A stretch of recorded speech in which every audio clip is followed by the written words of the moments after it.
നമസ്കാരം.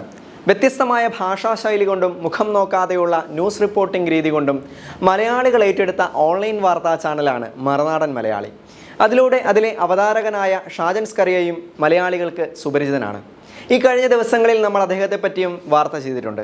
ബോച്ചെ ടീയുമായി ബന്ധപ്പെട്ട് മറുനാടൻ ഒരു വീഡിയോ ഇറക്കുകയും അതൊരു തട്ടിപ്പാണെന്ന് വാദിക്കുകയും ചെയ്തു. എന്നാൽ അതേ സംബന്ധിച്ച് മുഴുവൻ രേഖകളുമായി മറുനാടൻ ക്ഷണിച്ചാൽ അവരുടെ ഓഫീസിൽ ചെല്ലാമെന്ന് പറഞ്ഞ് ബോബി ചെമ്മണ്ണൂർ എന്ന ബോച്ചെ മറ്റൊരു വീഡിയോയും ഇട്ടു. ഇതേ സംബന്ധിച്ചൊരു വീഡിയോ നമ്മൾ ഇട്ടിരുന്നു. എന്നാൽ ഞാനിന്ന് പ്രേക്ഷകർക്ക് മുന്നിൽ വന്നിരിക്കുന്നത് മറ്റൊരു കാര്യം പറയുവാനാണ്. കാര്യങ്ങൾ മുഖം നോക്കാതെ വിളിച്ചു പറയുന്നു എന്നതുകൊണ്ടും പല നിലപാടുകളിൽ നിന്നും പിന്നോട്ട് മാറാത്തത് കൊണ്ടും മറുനാടൻ ഷാജന് ശത്രുക്കളേറെയാണ്. മുഖ്യമന്ത്രിക്കടക്കം അദ്ദേഹത്തോട് കടുത്ത വെറുപ്പുണ്ട് എന്നാണ് ഷാജൻ കൂടെ ചാനലുകളിലൂടെ പറയാറുള്ളത്. ഇന്നലെ മറുനാടൻ മലയാളി ഒരു വാർത്ത പുറത്തുവിട്ടു. സിംഹത്തെയും അണലിയെയും ചവിട്ടി നടന്നിട്ട് 1 വർഷം എന്നായിരുന്നു അതിൻ്റെ തലക്കെട്ട്. ആ വീഡിയോയ്ക്ക് അവർ നൽകിയിരിക്കുന്ന തംബ്നെയിൽ അതിലേറെ മനോഹരമായിരുന്നു. ദുഷ്ടന്റെ പ്രതിഫലം നിന്റെ കണ്ണുകൾ കൊണ്ട് തന്നെ നീ കാണും എന്ന്. നമ്മിൽ പലർക്കും ഈ വാക്കുകൾ സുപരിചിതമാണ്.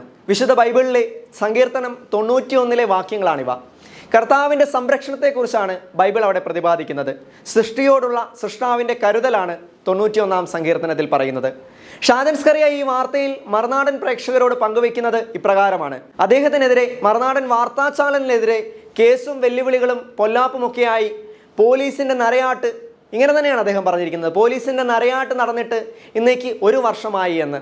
ആ സമയങ്ങളിൽ അദ്ദേഹം ഫേസ്ബുക്കിൽ പോസ്റ്റ് ചെയ്ത ബൈബിൾ ഭാഗമാണ് സങ്കീർത്തനം 91 എന്ന്.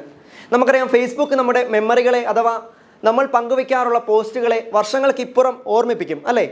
അത് വേണമെങ്കിൽ ഒരിക്കൽ കൂടി ഷെയർ ചെയ്യാനുള്ള ഒരു ഓപ്ഷൻ കൂടി ഫേസ്ബുക്ക് നമുക്ക് നൽകും. ഇവിടെ ഫേസ്ബുക്കിൽ അദ്ദേഹം ഒരു അടിക്കുറിപ്പോടെ വീണ്ടും അന്നത്തെ ആ ഓർമ്മ പുതുക്കിയിരിക്കുകയാണ്. പോസ്റ്റിന് അദ്ദേഹം നൽകിയിരിക്കുന്ന അടിക്കുറിപ്പ് ഞാനിവിടെ വായിക്കാം. ആഴ്ചകൾ നീണ്ട സങ്കടത്തിനൊടുവിൽ ദൈവം ആശ്വാസം നൽകിയ ദിനത്തിൻ്റെ 1-ാം വാർഷികമാണിന്ന്.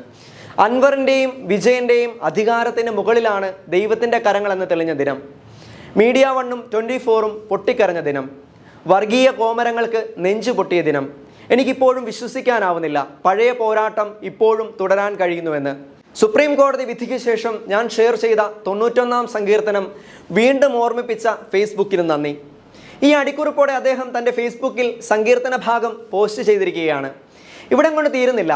ഈ കാര്യങ്ങളെല്ലാം പ്രേക്ഷകരോട് പറഞ്ഞുകൊണ്ട് ഷാജൻ മറുനാടൻ മലയാളിയുടെ ഔദ്യോഗിക ചാനലിലും ഒരു വീഡിയോ പോസ്റ്റ് ചെയ്യുന്നു.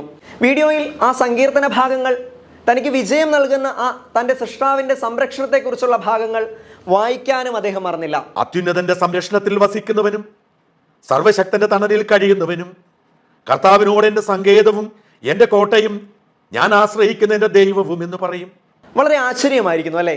ഷാജൻ സ്കറിയ എന്ന വ്യക്തി, അദ്ദേഹത്തിൻ്റെ രാഷ്ട്രീയവും നിലപാടുകളും എന്തുമായിക്കൊള്ളട്ടെ, വ്യക്തിപരമായി നമ്മിൽ പലരും അദ്ദേഹത്തെ പിന്തുണയ്ക്കുന്നവരുണ്ടാകാം, എതിർക്കുന്നവരുണ്ടാകാം. എന്നാൽ അദ്ദേഹം ഈ വീഡിയോയിലൂടെ പങ്കുവെച്ചത് അദ്ദേഹത്തിൻ്റെ വിശ്വാസമാണ്. നമുക്കറിയാം, പലരും അല്പം പേരെടുത്താലോ പ്രശസ്തിയുടെ കൊടുമുടിയിലെത്തുമ്പോഴോ ദൈവവിശ്വാസിയാണെന്ന് പറയാൻ ഒരു മടിയുണ്ടാകും. എല്ലാവരും അങ്ങനെയാണെന്നല്ല, എന്നാൽ ബഹുഭൂരിപക്ഷം വരുന്ന ആളുകളും ഇത്തരത്തിൽ വിശ്വാസം ഉള്ളിലുണ്ടെങ്കിൽ പോലും അത് രഹസ്യമായി കൊണ്ട് നടക്കുന്നവരാണ്. അത്തരത്തിൽ നോക്കുമ്പോൾ ഷാജൻ സ്കറിയ എന്ന വ്യക്തി അദ്ദേഹത്തിൻ്റെ സൃഷ്ടാവിനോടുള്ള വിശ്വാസവും വിശുദ്ധ ബൈബിൾ പകർന്നു നൽകുന്ന ഊർജവും സമൂഹത്തോട് വിളിച്ചു പറയാൻ യാതൊരു മടിയും കാട്ടാത്ത മനുഷ്യനാണ്. തൻ്റെ വിശ്വാസം പ്രഘോഷിക്കുന്നതിന് യാതൊരു പ്രതിബന്ധങ്ങളും അദ്ദേഹത്തിന് തടസ്സമായില്ല. ഈ വിശ്വാസ പ്രഖ്യാപനം, ദൈവത്തിലുള്ള ആഴമേറിയ വിശ്വാസം അനേകരിലേക്ക് പങ്കുവയ്ക്കാൻ ഇനിയും ഷാജനും മറുനാടനും കഴിയട്ടെ എന്ന് ആശംസിക്കുന്നു. ഒപ്പം സുവിശേഷമായി മാറാൻ നമുക്ക് ഓരോരുത്തർക്കും സാധിക്കട്ടെ എന്നും പ്രാർത്ഥിക്കുന്നു. ദൈവത്തിന് സ്തുതി.